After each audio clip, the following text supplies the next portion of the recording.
Eu sou da polícia e tô aqui pra te prender. Você violou a lei. Não foi eu que fiz a lei. Eu posso até discordar da lei, mas vou assegurá-la. Não importa o quanto você peça, suplique, implore ou tente me convencer. Nada do que você fizer vai me impedir de colocar você numa jaula com barras de ferro. Se você fugir, eu corro atrás. Se você me enfrentar, eu luto com você. Se atirar em mim, eu atiro de volta. Pela lei, eu não posso dar as costas. Sou a consequência, a conta que não foi paga.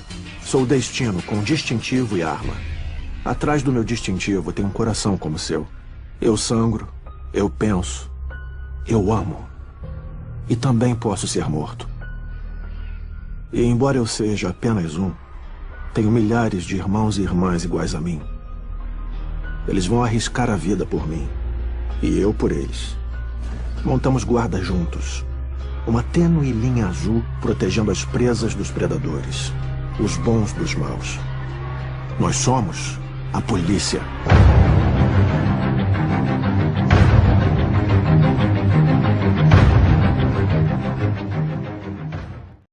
Olá, guerreiro, olá, guerreira. É um grande prazer tê-los aqui nesta revisão final do Concurseiro Pro.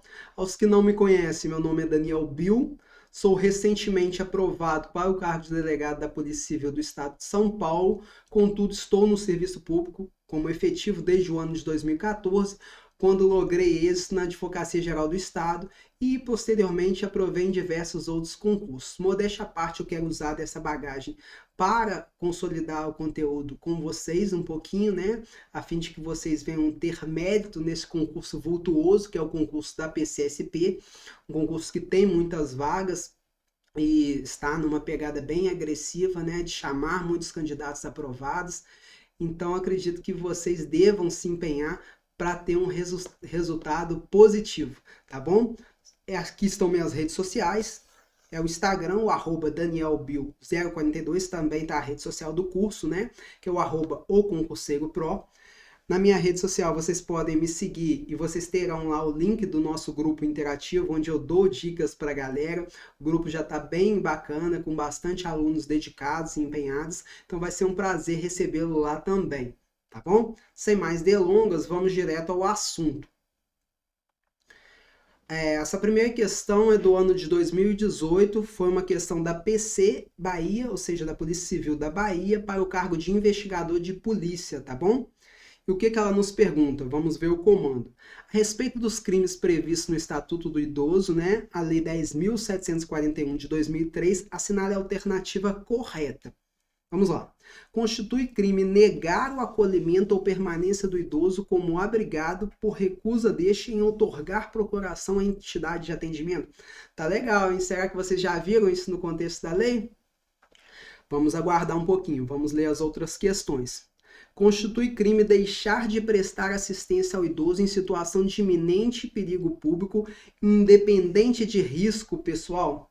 Essa questão aqui não soa estranho, né? Porque ser independente de risco pessoal, você não mesmo que o tipo, né, se enquadrasse em uma conduta criminal, haveria uma exclusão da culpabilidade por uma inexigibilidade de conduta diversa.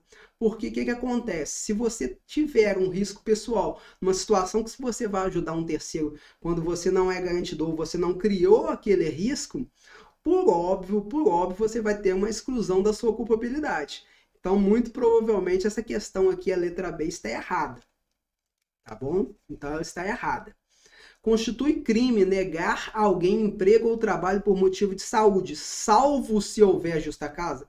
Havendo justa causa, não tem, né, que se falar em conduta criminosa. Se você tem uma justa causa para negar o emprego para uma pessoa com base na sua idade, seja por questões do labor, né, forçoso, situações que a idade vai ensejar, né, numa negatividade para a execução da atividade laboral, até mesmo da própria pessoa, não constitui crime. Então, essa alternativa também está errada. Não pode ser dada como correta, tá bom? Continuando, meus queridos, eu acho que eu vou ter que sair da tela para vocês lerem as próximas questões, né? Então, vamos lá. Constitui crime deixar de cumprir, retardar ou frustrar, mesmo com justo motivo, a ordem judicial expedida em ação civil prevista na Lei 10.721 de 2003.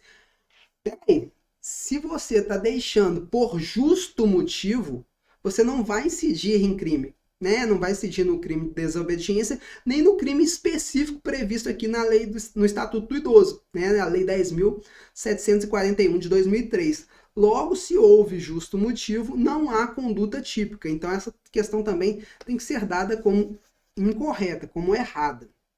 Vamos para a letra E. Constitui crime lavrar ato notorial que envolva pessoa idosa com discernimento de seus atos? Não. O que o estatuto deixa previsto para a gente como crime é lavrar ato notorial de pessoa idosa sem o discernimento dos seus atos. Se essa pessoa idosa tem o discernimento dos seus atos, não estamos incorrendo numa figura típica. Mais uma assertiva errada. Então, o nosso gabarito é a letra A de alfa, tá bom, meus queridos? Vamos lá para a conferência do gabarito. Deixa eu aparecer aqui na tela, que eu gosto de aparecer na tela para interagir com vocês, tá bom? Aqui tem os comentários, né? A letra A está correta, e justamente porque ela está nos termos, né, do artigo 103, negar o acolhimento ou pertinência do idoso como abrigado por recusa deste a outorgar procuração à entidade de atendimento, pena de 6 meses a 1 ano, ainda é um crime de menor potencial ofensivo, né? Lembrando que aqueles crimes cuja pena máxima em abstrato seja inferior a 2 anos, são de competências do juizado especial. Lembrando que no caso do Estatuto do Idoso, os crimes até 4 anos se aplicam o procedimento do juizado especial. Contudo, os crimes de 2 a 4 anos, apesar de aplicar o procedimento do juizado especial, não faz a pessoa, né, que cometeu esses crimes, não faz jus às benécias previstas no juizado especial. Então eu peço que vocês fiquem ligados. Essa pessoa cometeu um crime acima de 2 anos, ela não vai ter direito à transação penal, ela não vai ter direito a estes benefícios do juizado especial, tá bom? Aqui a letra B nos fala que a questão está errada, porque justamente, né, porque ela fala que não tendo risco pessoal, a conduta seria típica, mas tendo risco pessoal, né, conforme foi o comando da questão, a conduta seria atípica. A letra C também está errada, justamente o tipo penal não cria exceção à possibilidade de haver justa causa para a inclusão do delito previsto em questão. Contudo, a negativa se baseia em justo motivo, conforme eu falei, né? Se há justo motivo, não há um dolo de discriminação da pessoa em empregar aquela pessoa por questões da idade. Apesar de que a questão, a letra C, assertiva, foi um pouquinho mal formulada. Depois eu passo aqui os comentários para vocês vão entender o porquê. A letra D nos fala aqui de deixar de cumprir, né, a ordem judicial sem justo motivo. Se houve justo motivo, realmente, né, não tem o porquê de cumprir. A teoria da motivação, né, dos motivos determinantes, ela se pausa em motivos plausíveis. Se você teve um motivo para não cumprir uma ordem judicial, você vai apresentá-lo e você pode muito bem não cumprir, e você não vai estar cometendo um crime conforme o Estatuto do Idoso aqui presente, nem mesmo o crime de desobediência. Além disso, tem a letra E aqui que fala que no caso do tipo penal requerer para sua aplicação a pessoa idosa, ele requer que a pessoa não tenha discernimento do ato, porque se a pessoa tem discernimento, não vai incutir na conduta do 108, que significa lavrar ato notorial que envolva a pessoa idosa sem discernimento dos atos, ou sem a devida representação legal. Do contrário, não tem conduta típica. Se a pessoa tem discernimento, se ela está entendendo, né, aquele conteúdo do ato notarial que está sendo lavrado, não tem por que falar em tipo penal. Tá bom, gente? Espero que essa questão tenha ajudado a vocês entenderem um pouquinho, né, do conteúdo que é muito cobrado em provas, que é o Estatuto do Idoso. Continuando, questão também de 2018, da banca VUNESP, da Polícia Civil da Bahia, também para investigador de polícia, abordando a Lei Maria da Penha. Quanto à Lei Maria da Penha, Lei 11.340 de 2006, assinala a alternativa correta, agora ela quer a correta. Prevê como que critérios de interpretação da lei os fins sociais a que ela se destina, especialmente as condições peculiares da mulher em situação de violência doméstica e familiar. Isso aí é justamente uma interpretação teleológica ou finalista, tá bom? Isso está justamente no comando da lei. Então, essa questão a gente vai deixá-la de stand-by aqui. Considera-se violência doméstica e familiar contra a mulher qualquer ação ou omissão que lhe cause morte, beleza, sofrimento físico, sexual e psicológico. Essa questão até está certa, mas ela está incompleta. Faltou ela falar da violência moral, né, que é aquela que comete, por exemplo, crimes contra a honra, e a violência patrimonial, né, quando a subtração do patrimônio da autora ou questões do tipo, né, questão de manipulação dos seus atos da vida civil ligados à esfera patrimonial. Então, assim, faltou essas informações. Eu acredito que essa questão esteja incompleta, tá bom? Então, vamos deixar de stand-by aqui. Define como violência moral contra a mulher qualquer conduta que lhe cause dano emocional ou diminuição da sua autoestima. Aqui a gente não está falando de violência moral. Violência moral significa injúria, difamação, calúnia, está voltada a crimes contra a honra. Aqui a gente está falando de danos emocionais. Se nós estamos falando de danos emocionais, nós estamos falando de violência psicológica, tá bom? Então a questão aqui está errada. Não se aplica quando o agressor também é mulher. Não, a Lei Maria da Penha se aplica também quando o agressor é mulher. Só que ela tem uma diferença em relação ao agressor homem e ao agressor mulher. Quando o agressor é homem, a vulnerabilidade é presumida. De acordo com os tribunais superiores, quando o agressor é mulher, a vulnerabilidade tem que ser provada no caso concreto. Tá certo? Então essa é a única diferença. Isso não quer dizer que ela não se aplica quando o agressor é mulher. Mesmo no âmbito das relações domésticas, então, a gente entende da seguinte forma. Agressor mulher, a vulnerabilidade tem que ser provada. Agressor homem, no âmbito das relações domésticas, ela é aplicada de forma instantânea. Se aplica também, né, por óbvio, né, quando a violência se dá em determinação do gênero feminino, ou seja, ela se dá pelo simples fato de ser mulher. Fora das relações domésticas, né? Mas ela se dá pelo simples fato de ser mulher, ou seja, é mais uma esfera de aplicação da Lei Maria da Penha. Continuando. A letra E. Prevê como medidas protetivas de urgência a ofendida o cancelamento de procurações por ela conferida ao agressor e a proibição temporária para a celebração de atos, contratos de compra e venda. Veja bem, essa questão confunde bastante e está numa pegadinha. Se eu não soubesse, vou abrir o jogo para vocês, se eu não soubesse que essa questão aqui era corretíssima de acordo com o dispositivo da lei, eu até me confundiria com a questão. Eu achei essa questão bem pegada. Porque aqui, ó, prevê como medidas protetivas de urgência ofendido o cancelamento da procuração. A lei não fala em cancelamento, a lei fala em suspensão das procurações. Vou até sair da tela, né, para vocês enxergarem melhor. A lei fala em suspensão das procurações. Como a lei fala em suspensão, era aquela típica pegadinha de prova, né? Aquela típica pegadinha da VUNESP, que você tem que se atentar no comando das questões para que você não venha a cair, tá bom? Aqui está o gabarito, né? Falou que serão considerados os fins sociais que a lei se destina. É justamente a interpretação teleológica ou finalística, tá bom? Finalística ou teleológica.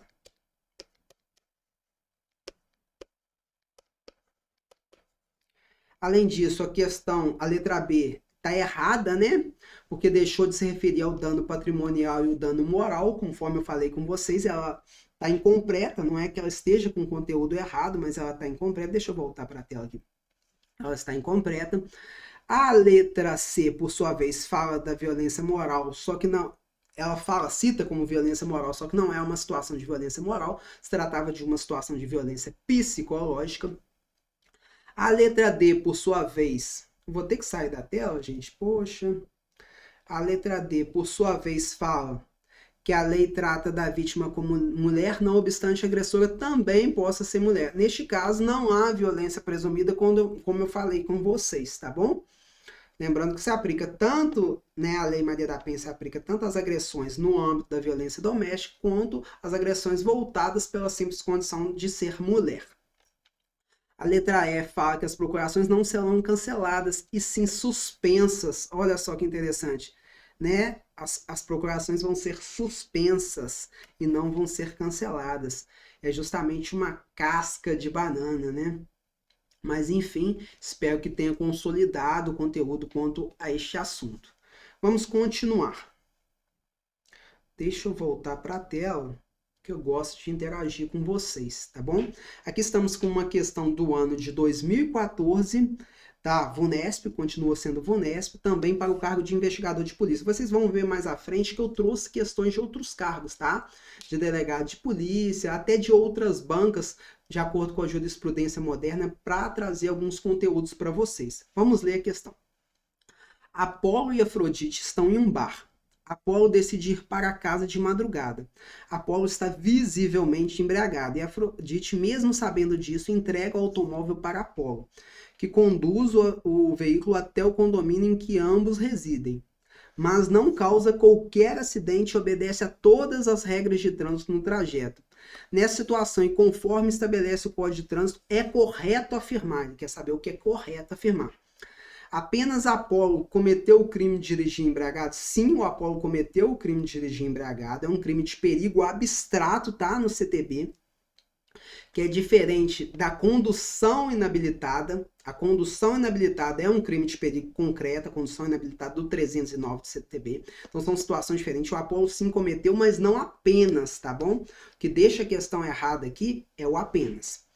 Apenas Afrodite cometeu o crime de emprestar seu automóvel a Apolo. A Afrodite sim cometeu o crime do 310 do CTB, né? Que é deixar o condutor inabilitado ou com capacidade psicomotora alterada dirigir seu veículo automotor. Ela cometeu sim, mas não só ela. O Apolo também cometeu o crime. Então a letra C seria a correta, né? Apolo e Afrodite cometeram crimes, exatamente. Tá bom? Afrodite teria cometido o crime Afrodite teria cometido o crime apenas e tão somente se Apolo tivesse envolvido em um acidente, um crime de trânsito com vítima. Não, a gente não está falando de um crime de perigo concreto, como a direção do inabilitado, tá bom? A gente está falando de um crime de perigo abstrato, então a letra D está errada. Nenhum dos dois cometeu crime algum, já que ninguém sofreu qualquer dano físico. Erradíssimo. A gente está falando de 2 crimes de perigo abstrato e nenhum crime de perigo concreto. Continuando. Aqui o gabarito correto é a Charlie, né? Conforme eu marquei aqui para vocês. Eu mostrei, falei, mas não marquei, né? O artigo 306 nos fala, né? Conduzir veículo automotor com a capacidade psicomotora alterada em razão da influência de álcool ou outra substância psicoativa. É justamente o crime cometido pelo Apolo. Apolo cometeu esse crime, tá vendo? Né? É justamente a conduta cometida pelo Apolo. A pena ali é de 6 meses a 3 anos, já não é um crime de menor potencial ofensivo mais, tá bom? Lembrando que o próprio CTB, né, prevê situações de não aplicação da Lei 9.099, situações em que o agente esteja com a capacidade psicomotora alterada, esteja na participação de racha, tá bom? Então essas situações por si só já não aplicam o CTB, não aplica a Lei 9.099. Aqui a gente tem o aquém de não ser um crime de menor potencial ofensivo, pois a pena máxima em abstrato supera 3 anos, tá bom? Continuando, artigo 310, que seria o crime cometido aqui pela Afrodite, que é permitir confiar a alguém, né, a direção de veículo automotor, a pessoa não habilitada, com habilitação cassada, com o direito de dirigir suspenso ou ainda por estado de saúde física ou mental por embriaguez, não esteja em condição de conduzi-la com segurança. É um crime de perigo abstrato, não precisa de haver, né, um perigo concreto aqui para que se encurta nesta conduta. Lembrando que aqui é um crime de menor potencial ofensivo, né, tendo em vista que a conduta aqui é de 6 meses a 1 ano, tá bom? E eu trago aqui nos comentários, né, vejo que ambos os crimes têm perigo abstrato e não requer a efetiva lesão ao bem jurídico, diferente do 309 do CTB, que é o caso de dirigir sem habilitação. Este último é de perigo concreto. Continuando, agora a gente vai para uma questão do ano de 2013, também da VUNESP, para o cargo de investigador de polícia. conforme o dispositivo no Estatuto da Criança e do Adolescente, ou seja, Lei 8.069 de 90, o famoso ECA, o adolescente apreendido por força de ordem judicial e o adolescente apreendido em flagrante de ato infracional serão, respectivamente, desde logo encaminhados. Vamos ver. A Defensoria Pública e ao Ministério Público. É isso que nos fala o inteiro teor do ECA? Não. A autoridade judiciária e a autoridade policial competente? Vamos lá entender. Primeiro foi por força de ordem judicial. Então, para onde que ele é encaminhado? Justamente para a autoridade judiciária, certinho. E no segundo caso, ele foi apreendido em flagrante de ato infracional. Para onde que ele é encaminhado? Para a autoridade policial competente. Então, justamente, nosso gabarito aqui é a letra B. A letra C nos fala que é a Procuradoria do Estado, nada a ver, e a autoridade judiciária competente, não em caso de flagrante delito. Ao Conselho Tutelar local e a autoridade policial competente, também não seria o caso. A autoridade policial competente e ao Ministério Público também não seria o caso, questões erradas. Aqui eu trago para vocês, inclusive, as disposições no caso de flagrante de delito. Vou até sair da tela aqui para que vocês possam enxergar melhor as disposições como vão ser feitas, né? Aqui no 171 do ECA nos fala que o adolescente apreendido por força de ordem judicial será desde logo encaminhado à autoridade judiciária. Beleza, situação lá com o juiz. Só que no 172 nos fala da situação de flagrante, onde ele é encaminhado para a autoridade policial. E como que isso acontece? O adolescente apreendido em flagrante de ato infracional será desde logo encaminhado à autoridade policial competente. Aí vai avaliar, vai ter uma avaliação, eu vou ler os artigos aqui para vocês, mas só um minutinho, só para eu explicar. Vai ter uma avaliação que vai ver se foi crime cometido mediante a violência ou se foi crime sem violência. As decisões, ou seja, os próximos passos vão se diferir. Vamos ver aqui o que fala o parágrafo único. Havendo repartição policial especializada para o atendimento do adolescente, e se tratando de ato infracional praticado em conduta em coautoria com maior, prevalecerá a repartição especializada, ou seja, prevalecerá a repartição para o adolescente, que após as providências necessárias e conforme o caso, encaminhará o adulto para a repartição policial própria. Beleza. Agora vamos das consequências dos próximos trâmites. 173 nos fala: em caso de flagrante de ato infracional cometido mediante violência ou grave ameaça à pessoa, a autoridade policial, sem prejuízo do disposto no artigo 106 e 107, ou seja, são as garantias legais, né, dada ao menor, né, flagrante de ato infracional, todo aquele respeito à sua situação, né, peculiar de menor, que comete ato infracional análogo a crime, não é um criminoso, né, não podendo ser andar em compartimento fechado, todas aquelas garantias estão aqui, né, previstas entre o 106 e o 107. O que o policial deverá fazer? Ele deverá lavrar o auto de apreensão, lembrando que o flagrante possui fases, né? Dentre elas tem-se a captura, a condução e a lavratura do auto em flagrante, depois o recolhimento, tá bom? Então, o policial, neste caso, né, cometido mediante a violência, ele vai lavrar o auto de apreensão. Aqui não é um auto de prisão em flagrante, tem bastante atenção, um auto de apreensão, ouvidos as testemunhas e o adolescente. Além disso, ele vai apreender o produto e os instrumentos da infração, seja armas que o adolescente estava usando, né, ou situações do tipo. Deixa eu voltar só um pouquinho para interagir com vocês. Armas ou produtos e proveitos do apreender produtos e instrumentos do crime, desculpa, tá? Produto é aquilo que foi obtido com o crime. O instrumento foi aquilo que foi utilizado na infração, tá bom? Um produto é, por exemplo, um que você roubou e conseguiu, né, levar para si. Um instrumento seria a faca que você usou no crime ou uma situação diretamente aplicada no crime. Requisitar os exames ou perícias necessários à comprovação da materialidade e autoria da infração penal, exatamente, né? Sendo um crime não transeunte que deixa vestígio, é obrigatório, em regra, o corpo de delito, né? Então, realizar-se-á essa perícia para avaliar o próprio cometimento do crime. Parágrafo único. Nas demais hipóteses de flagrante, a lavratura do auto poderá ser substituída por boletim de ocorrência circunstanciado. Ou seja, são hipóteses em que não houve o ato infracional análogo ao crime, né, pelo adolescente, com violência. Ou seja, nessas situações não vai se ter a lavratura do auto de apreensão em flagrante, mas vai ter o boletim de ocorrência circunstanciado.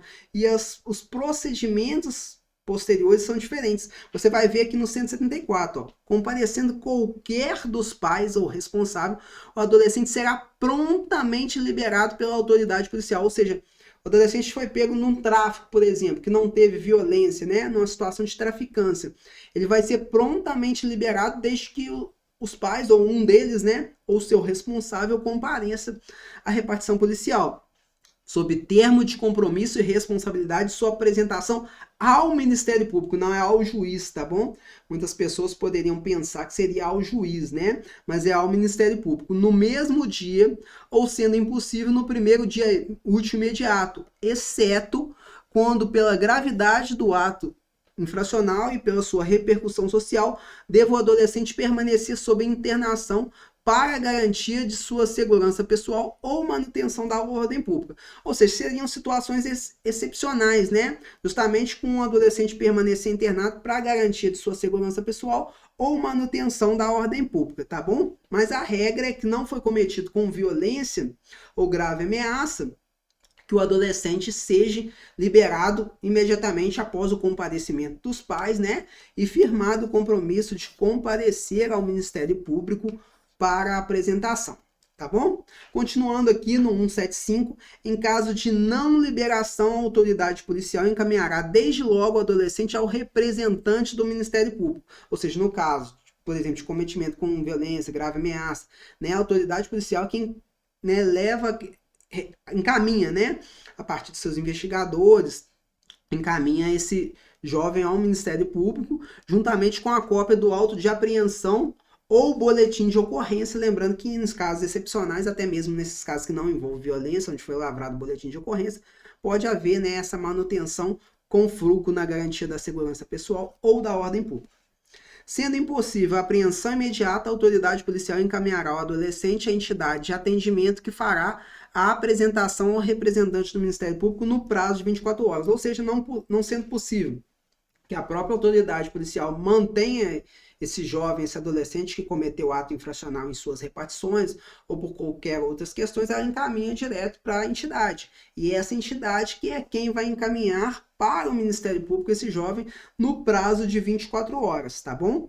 Lembrando que nas localidades onde não houver entidade de atendimento à apresentação, far-se-á pela autoridade policial, ou seja, a própria autoridade policial que fará esse encaminhamento. A falta de repartição policial especializada, o adolescente aguardará apresentação e independência separadas que se destinam aos maiores, não podendo em qualquer hipótese exceder o prazo referido no artigo anterior. Ou seja, na delegacia não tem, né, um estabelecimento de internação socioeducativa na cidade. Esse jovem pode ficar na delegacia, mas desde que ele fique numa repartição separada e não pode exceder o prazo referido, que é aqui esse prazo de 24 horas para a apresentação ao Ministério Público que foi mencionado acima, tá bom?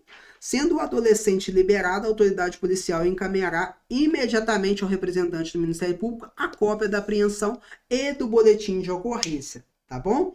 Então, espero que vocês tenham entendido toda essa sistemática do auto de apreensão em flagrante, né? Do adolescente que cometeu infração análoga a crime, lembrando que não é auto de prisão, seria uma tecnia a gente falar, né? Auto de prisão é um auto de apreensão em flagrante, e todas essas são as consequências jurídicas voltadas aí à apreensão do menor, lembrando que isso vai se diferir, né? Se for um ato infracional cometido com violência ou grave ameaça, e se for um ato infracional cometido sem violência ou grave ameaça, tá bom, meus queridos? Continuando. Agora estamos bem atualizados, né? Fomos por uma questão no ano de 2022. Ela foi aplicada pelo Instituto AOCP para o cargo de cadete da Polícia Militar do Estado de Goiás. Ela nos fala das contravenções penais. Referente às contravenções penais, assinale a alternativa correta. A lei brasileira somente é aplicável à contravenção penal praticada no território nacional. O que vocês acham? Salvo disposição em contrário, pune-se a tentativa da contravenção com a pena correspondente a da consumada diminuída de 1 a 2/3. Lembre-se, por questões de política criminal, não se pune a tentativa de contravenção penal. Em que pese, né, se tratando de contravenções penais materiais, na prática possa haver a tentativa de contravenção penal. Que a tentativa é justamente, né, a não execução por questões alheias à vontade do agente, né? Em regra, no Código Penal, faz subsunção, né, o artigo 14, inciso 2, para punir a tentativa. Contudo, não se tem essa subsunção, essa norma de extensão temporal prevista no Código Penal para as contravenções penais, ou seja, por uma questão de política criminal, não se pune a tentativa, tá bom? Então a gente vai marcar como errada essa questão. Considera-se contravenção infração penal em que a lei combina a pena de detenção ou prisão simples, quer isoladamente, quer alternativamente ou cumulativamente com multa. Então, vamos ver se é essa daqui, tá bom? Considera-se infração a que a lei combina a pena de detenção ou prisão simples, quer isoladamente, quer alternativamente ou cumulativamente com a pena de multa, tá bom? Continuando. A duração da pena de prisão simples não pode ser superior a 3 anos. A resposta aqui está equivocada, porque a lei nos fala que a duração da pena de prisão simples não pode ser superior a 5 anos, tá bom, meus queridos? Então, esse prazo é o prazo de 5 anos. A resposta aqui está errada. O prazo mínimo de duração da internação em manicômio judiciário ou em casa de custódia de tratamento é de 6 meses. Não, esse prazo está equivocado. O prazo mínimo dessa internação é de 6 meses, tá bom? Então vamos ver qual que é a alternativa correta. O gabarito é a letra A, conforme deixei para vocês. Só é aplicável a contravenção penal praticada no território nacional, tá bom? Então se a contravenção... Peraí, foi sem querer aqui. Se a contravenção foi praticada no exterior, não se tem crime, tá bom? Então, o indivíduo, vamos supor que ele cometeu um crime no Brasil e cometeu uma contravenção fora do país, ele continua sendo tecnicamente primário, tá bom? Letra B, não se pune a tentativa de contravenção penal, inclusive como falei para vocês, né, por questão de política criminal. A letra C nos fala que as principais penas são a prisão simples e a multa. Então, vamos ver o que a letra C fala, ó. A detenção não é prevista como uma pena voltada, né, à contravenção penal, então essa assertiva está errada também. A letra D nos fala que a duração da pena de prisão simples não pode, em caso algum, superar 5 anos e não 3 anos, como falava a assertiva. Nem a importância das multas ultrapassar 50 contos de réis, a moeda antiga, né, a época do estabelecimento desta legislação. O artigo 16 nos fala que o prazo mínimo da duração da internação em manicômio judiciário ou em caso de custódia é de 6 meses e não 3.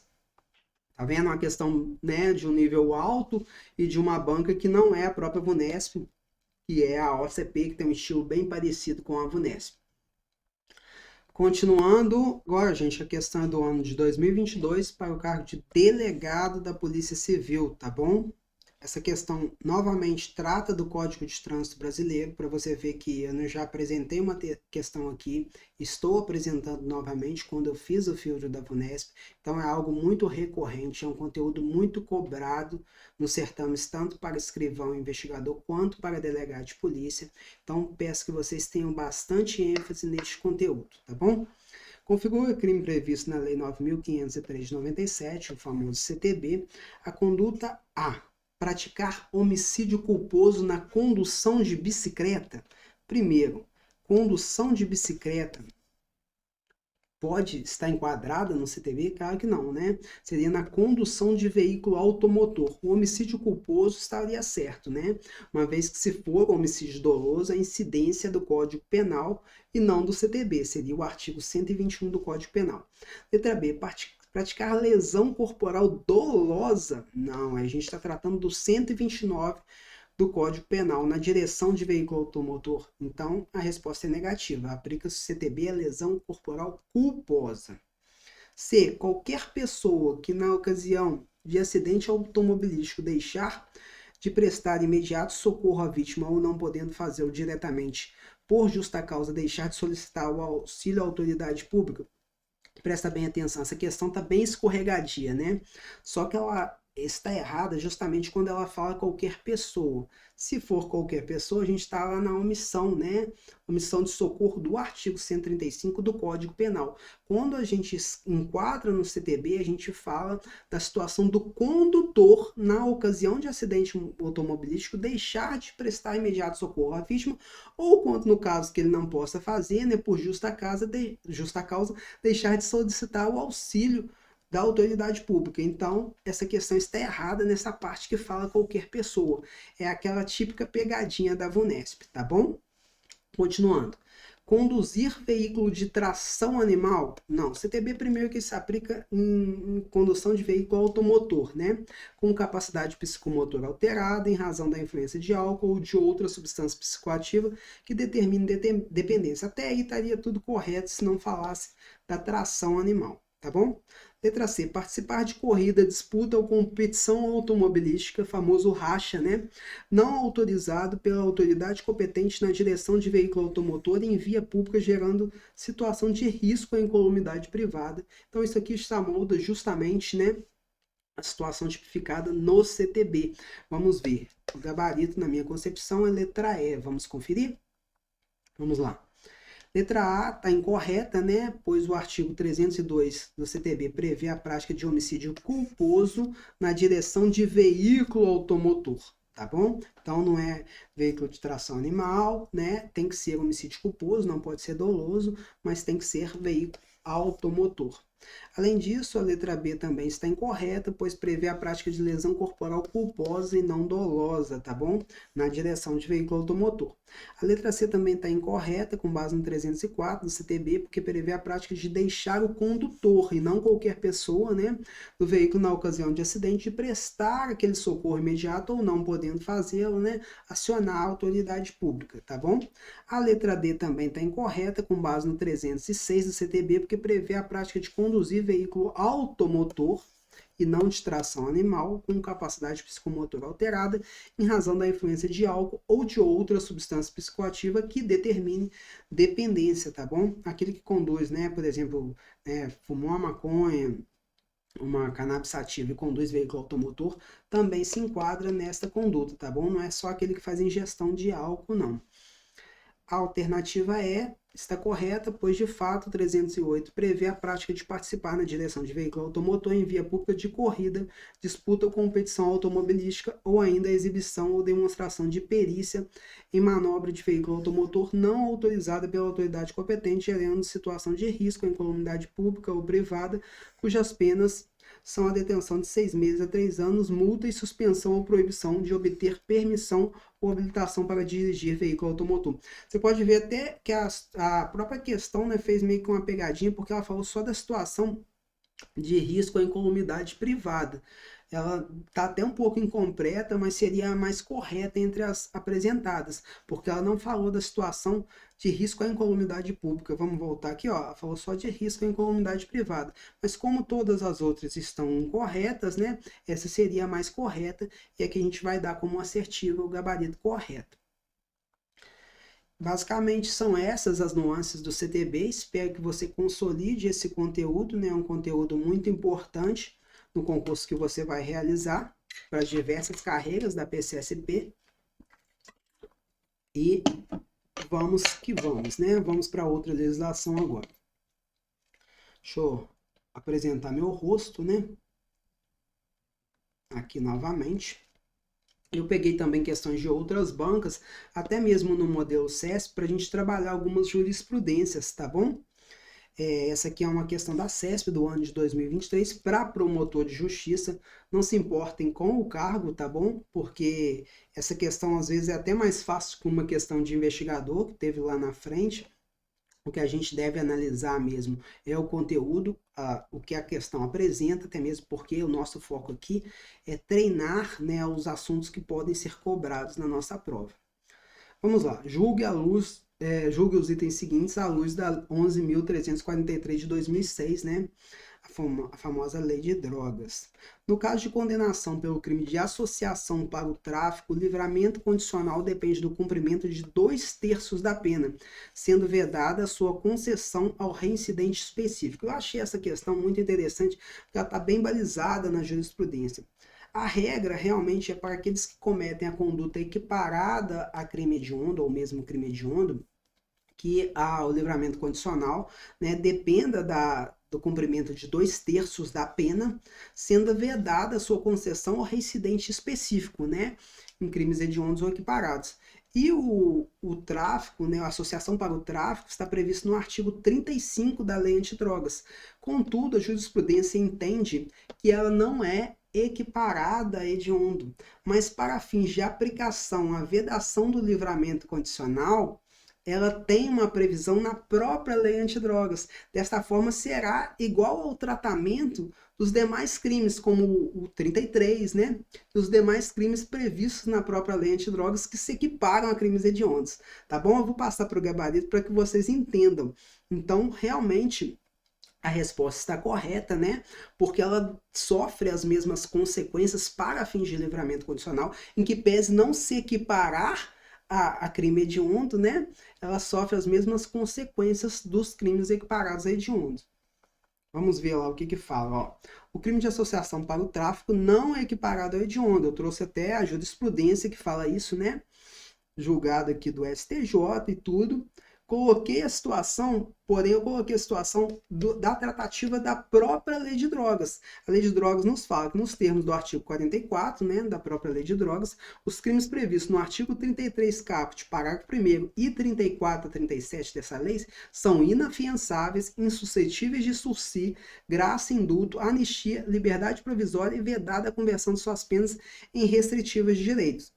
Beleza? Então, eles, apesar de não serem equiparados a hediondo, como o caso da associação tráfico, ela sofre as mesmas consequências do equiparado a hediondo, porque ela está aqui, ó, do 34 a 37. A gente está falando do artigo 35 da Lei Antidrogas, tá bom? E o parágrafo 1 nos fala, nos crimes previstos no caput deste artigo, dá-se-á livramento condicional após o cumprimento de 2/3 da pena, vedada a sua concessão ao reincidente específico. E justamente a previsão dos crimes previstos no caput desse artigo é a previsão dos 35, que é da associação para o tráfico. Então, dá-se o mesmo tratamento àqueles que são equiparados a hediondos, tá bom? Então, é uma jurisprudência bem recente, pode vir cobrada na sua prova, deixa eu sair daqui, né? Pode vir cobrada na sua prova, por isso que eu trouxe esse tratamento, tá bom? Vamos lá. Novamente, eu trago uma questão SEBRASP aqui para vocês, isso por causa da jurisprudência e também porque trata de uma questão que tem poucas, né, atualizadas em voltas a esse tema, de um cargo também difícil, né, que é o cargo de juiz substituto, mas para que vocês se atentem ao que é cobrado em prova. A não comunicação da prática de violência contra criança ou adolescente à autoridade pública é crime comum? Veja bem, essa não comunicação está prevista na inserção através da lei Henri Borel. E essa não comunicação é diferente de um crime previsto no Código Penal. E não é um crime específico, ou seja, não é uma situação de comunicação específica, mas sim uma comunicação geral, porque é dever de todos, né, ter aquele cuidado com a criança. É justamente o mesmo viés da Lei Maria da Penha, que é uma ação penal pública incondicionada, né? E no caso da Lei Henri Borel, o tratamento de violências contra as crianças são ações penais públicas incondicionadas. Ou seja, qualquer um pode realizar essa comunicação. Então, se qualquer um pode realizar esse tipo de comunicação, a gente não tem um crime próprio, tá bom? Mas a gente tem um crime comum. Então, a assertiva aqui, falando que o crime é comum, ela está correta. É justamente o gabarito da questão, tá bom? Vamos ver aqui, conferir, ó, gabarito correto, né?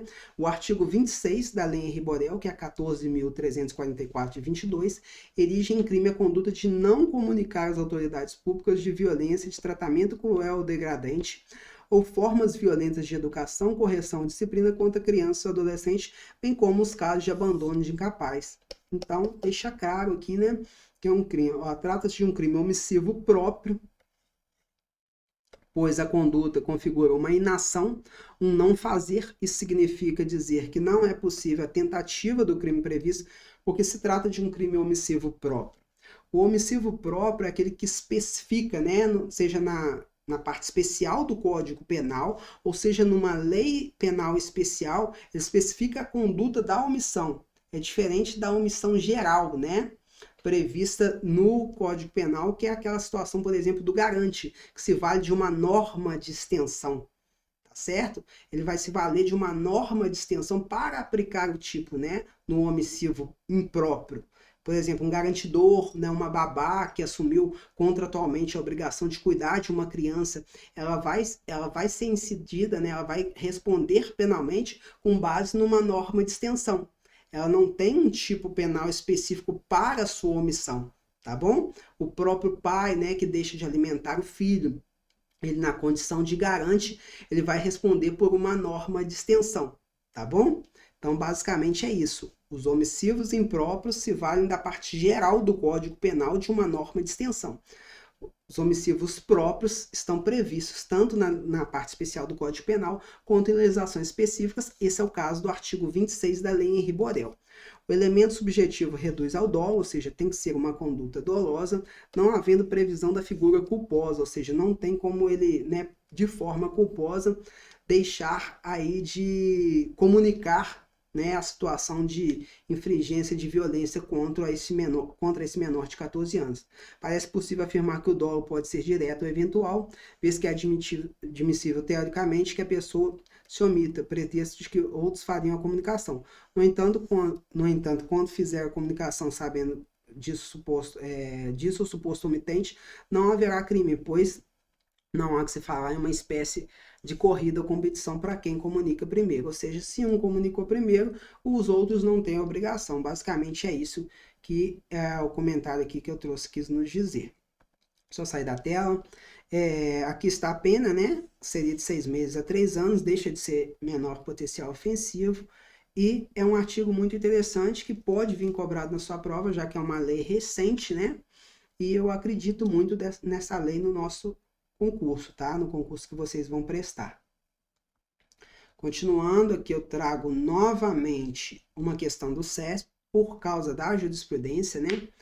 À luz da Lei 14.344 de 2022, novamente a Lei de Henri Borel, porque estou apostando na incidência dessa lei no seu concurso público, foi uma questão para analista, tá? Da área de direito, que dispõe sobre a violência doméstica e familiar contra criança e adolescente e julga os itens a seguir.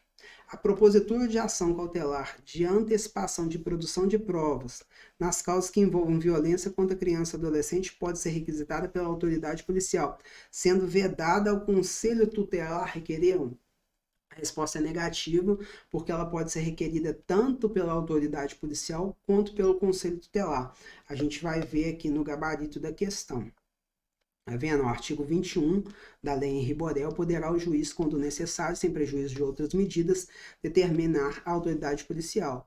A autoridade policial poderá requisitar e o Conselho Tutelar requerer. Na verdade, o Conselho Tutelar até requer, né, considerando-se aqui como parte, ao Ministério Público a propositura de ação cautelar de antecipação de produção de provas nas causas em que envolva violência contra criança e adolescente, observadas a Lei 13.431 de 2017. Então, basicamente, né, quando fala nessa requisição pela autoridade policial e neste requerimento pelo Conselho Tutelar, é amplamente permitido de acordo com o artigo 21 da Lei Henri Borel, tá bom? Então, são jurisprudências recentes que podem ser cobradas no seu concurso.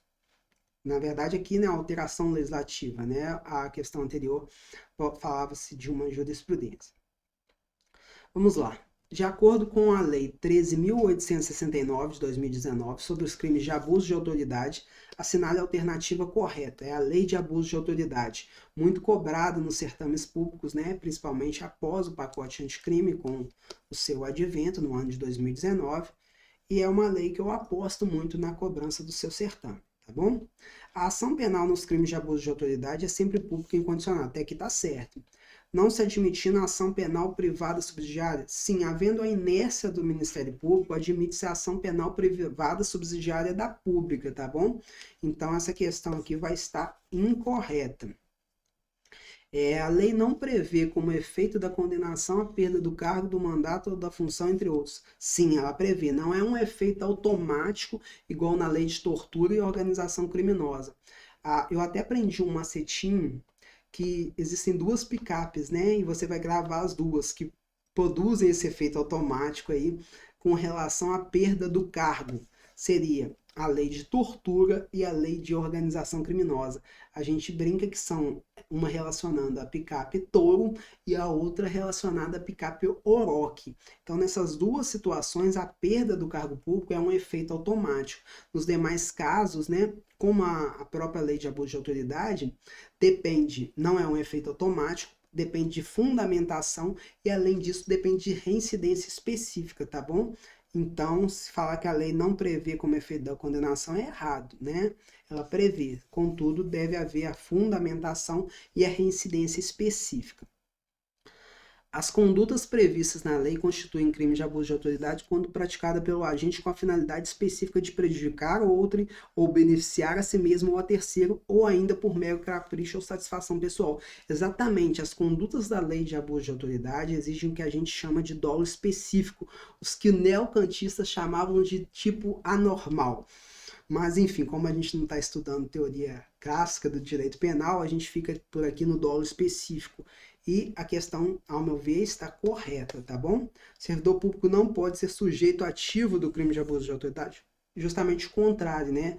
Não obstante o particular possa ser servidor, principalmente em concurso com o servidor público, né? Ciente dessa situação, a regra é que o abuso de autoridade se aplique aos servidores públicos em geral, é justamente para combater, né, condutas irregulares no exercício da atividade pública.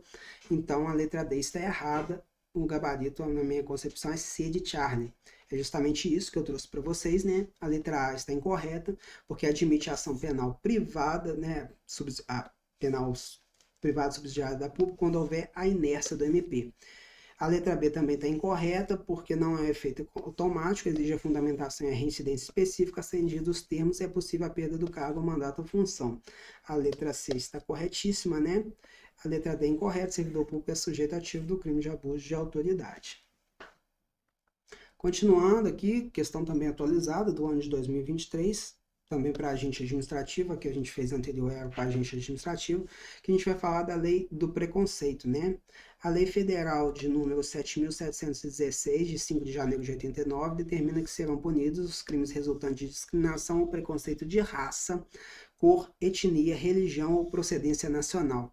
Tem gente até que faz um mnemônico, né? CRERP, ó. Cor, etnia, religião, é 2 R's, na verdade. Deixa eu fazer aqui bonitinho. Cor, religião, raça, etnia e procedência nacional. Tá vendo? CREP. É isso aqui, ó. Cor, né? O C aqui. A raça, a religião, a etnia e a procedência nacional. Ficou CRERP, né? CRERP. É um macetinho que a galera grava aí, né? Para situações de discriminação ou preconceito. E constitui efeito da condenação a perda do cargo, função pública para o servidor público, desde que. Então, o que se exige, né? Para que o servidor público venha perder o cargo, se ele praticar uma dessas condutas de discriminação ou preconceito voltados aqui à raça, cor, etnia, religião ou procedência nacional, conforme o macetinho que eu ensinei para vocês, né? O CRERP. O crime seja vinculado em redes sociais, não há necessidade para que seja, né, o servidor público perca o cargo.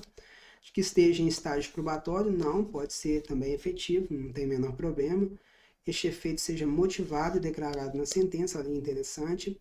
Que o cargo ocupado seja comissionado, tanto faz, pode ser comissionado, efetivo, estágio probatório, não é a questão que nos cobra aqui.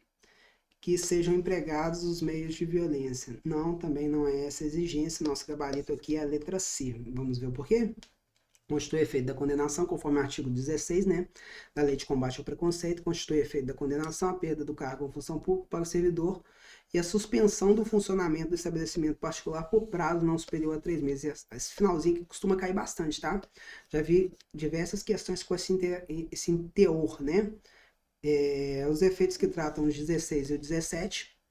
17 foi revogado, tá, gente? Não são automáticos, devendo ser motivados e declarados na sentença, ou seja, tanto para a perda do cargo ou da função pública, quanto para a suspensão do funcionamento do estabelecimento particular por prazo não superior a 3 meses, deve ser motivada, né, essa decisão e declarada na sentença, tá bom? Gente, ficamos por aqui, espero ter ajudado e colaborado com o aprendizado de vocês. Qualquer dúvida, podem me contactar lá pela rede social, né? Deixa eu voltar aqui para vocês fixarem. É o @DanielBill042. Também temos a rede social aqui do curso, né? Que é o Concurseiro Pro. Na minha rede social você tem inclusive o meu link do WhatsApp, onde você consegue interagir no meu grupo, onde eu tiro dúvidas. É um projeto beneficente, bem legal. Não obstante eu venda material, né, e tenha auferido meu lucro com as atividades, esse grupo é bem democrático, é gratuito, ali eu tiro dúvidas.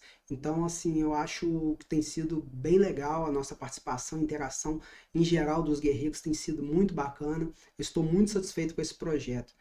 E eu desejo uma boa sorte no certame, né, de vocês, que Jesus abençoe a cada um, tenham fé, tenham foco e a aprovação só depende de vocês.